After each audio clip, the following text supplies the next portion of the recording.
आमचं घर फोडून भाजपला उमेदवार द्यावा लागतो असं सुप्रिया सुळेंनी म्हटलंय। आई समान वहिनीला माझ्या विरोधात उतरवलं। सुनेत्रा पवारांच्या उमेदवारीवरून सुप्रिया सुळेंनी हा हल्लाबोल केलाय। तर वहिनी आई समान आहे तर सुनेत्रा पवारांना निवडून आणा, त्यांचा प्रचार करा असा टोला संजय शिरसाट यांनी यानंतर लगावलाय।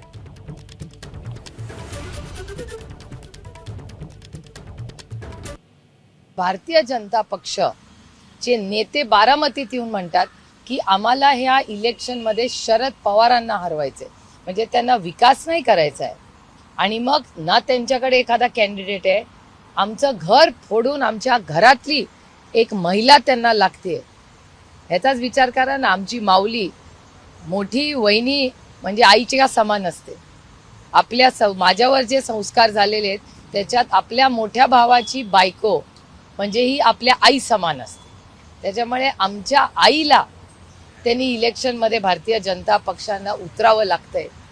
विचार करा ना या सगळ्याचा। मोठ्या भावाची बायको ही आई समान असते, तिचा सन्मान करा, तिला निवडून आणा आणि त्यांना हे बक्षीस द्या। की काही जरी असलं, आपल्यामध्ये असलेले मतभेद इतर भाजपमुळे जरी होत असले, कुणाबरोबर जरी होत असले तरी माझं कर्तव्य आहे, मी संस्कृती पाळणारी मुलगी आहे, मी संस्कृती जपणारी बाई आहे, म्हणून मी माझ्या भावाला हे गिफ्ट देते, म्हणून त्यांच्या प्रचाराला लागा। एबीपी माझा, उघडा डोळे बघा नीट।